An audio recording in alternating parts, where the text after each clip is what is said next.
ఈ వీడియో చూస్తున్న వాళ్ళు శ్రీమాత్రే నమః అని కామెంట్ చేయండి. చాలా మంది విద్యార్థులు ఎంత చదివినా చదివింది వంటపట్టడం లేదని బాధపడుతూ ఉంటారు. తల్లిదండ్రులు ఎంత కష్టపడినా పిల్లలు మాత్రం చదువులో రాణించలేకపోతున్నారు. విద్యార్థులు సైతం బోలెడంత ఎఫర్ట్ పెట్టినా ఫలితం లేకుండా పోతుంది. అయితే అటువంటప్పుడు ఇంట్లో వాస్తు దోషాలు ఏమైనా ఉన్నాయేమో ఖచ్చితంగా పరిశీలించుకోవాలి. వాస్తు దోషాలు ఉంటేనే పిల్లలు చదువులో రాణించలేరు అన్న విషయాన్ని గుర్తించాలి. పిల్లలు చదువులో బాగా రాణించాలంటే ఎటువంటి పరిహారాలు పాటించాలి, ఇంటి వాస్తు ఏ విధంగా ఉండాలి అనే విషయాలను ఈ వీడియోలో తెలుసుకుందాం. పిల్లలు చదువులో రాణించాలంటే ప్రతిరోజు సరస్వతీ దేవిని పూజించడంతో పాటు హయగ్రీవ మంత్రాన్ని చదివించాలి. హయగ్రీవుణ్ణి జ్ఞానమునకు, వివేకమునకు, వాక్కుకు, బుద్ధికి, అన్ని విద్యలకు దేవుడుగా భావిస్తారు. హయగ్రీవ స్వామిని చదువుల యొక్క దేవుడుగా పూజిస్తారు. హయగ్రీవ మంత్రం జ్ఞానానందమయం దేవం నిర్మల స్ఫటికాకృతిం ఆధారం సర్వవిద్యానాం హయగ్రీవముపాస్మహే. అలాగే సోమ, మంగళ, బుధ, గురువారం రోజులలో మీ పిల్లలతో గోమాతకు అరటికాయను తినిపించాలి. పిల్లలు మీతో లేనప్పుడు వారి పేర్లను తలుచుకుంటూ తల్లిదండ్రులు గోమాతకు అరటికాయని తినిపించాలి. ఇలా చేయడం వల్ల పిల్లలు చదువులో మునుపటితో పోలిస్తే మెరుగ్గా రాణిస్తారు. విద్యార్థులు విద్యలో బాగా రాణించాలంటే వాస్తు నియమాలను పాటించాలి. స్టడీ రూమ్ మీ ఇంటికి ఉత్తరం లేదా ఈశాన్య దిశలో ఉండేలా చూసుకోవాలి.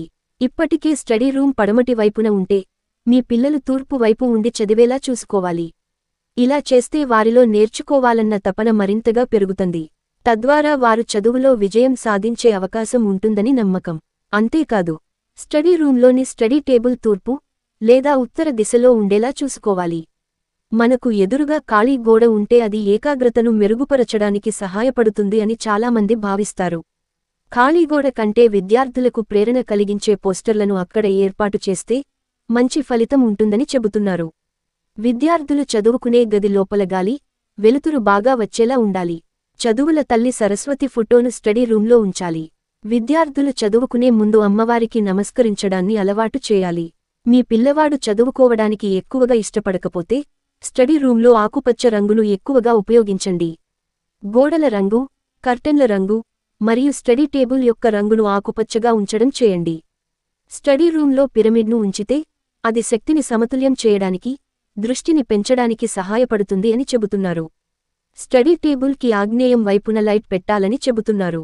స్టడీ టేబుల్ కోసం విభిన్న ఆకృతులు ఉన్న టేబుల్స్ను ఉపయోగించకూడదని చెబుతున్నారు. చతురస్రాకారం కానీ దీర్ఘ చతురస్రాకారంలో ఉన్న టేబుల్స్ ఉపయోగించుకోవాలని సూచిస్తున్నారు. విద్యార్థులు చదువుకునే గదులకు ప్రశాంతంగా ఉండే రంగులను వేయాలని, కిటికీ ఎదురుగా టేబుల్ ఉండకుండా చూసుకోవాలని చెబుతున్నారు. స్టడీ టేబుల్, స్టడీ రూమ్ ఎప్పుడూ శుభ్రంగా ఉండాలని, ఎప్పుడూ నీట్గా సర్దుకుని ఉంటేనే మంచిదని చెబుతున్నారు. స్టడీ రూంలో సూర్యరశ్మి ఎక్కువ పడేలా ఉండాలి.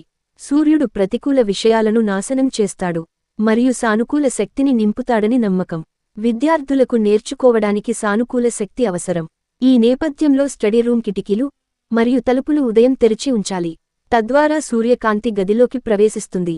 అంతేకాదు, స్టడీ టేబుల్కి, వాల్కి మధ్య కాస్త గ్యాప్ ఉంచాలని, గోడకి ఆనించి స్టడీ టేబుల్ వేసుకోకూడదని చెబుతున్నారు. స్టడీ రూమ్కి తలుపు ఈశాన్యం లేదా ఉత్తర దిశలో, తూర్పు లేదా పడమర దిశలో ఉంటే ఆ విద్యార్థులకు చదువు బాగా వస్తుంది అని అంటున్నారు. మొత్తంగా చూస్తే విద్యార్థుల విద్యా విషయాలలో ఈ వాస్తు నియమాలు పాటిస్తే మంచి ఫలితాలు ఉంటాయని వాస్తుశాస్త్ర నిపుణులు సూచిస్తున్నారు. మా వీడియో కనుక మీకు నచ్చినట్లయితే లైక్ చేయండి, షేర్ చేయండి మరియు సబ్స్క్రైబ్ చేసుకోండి.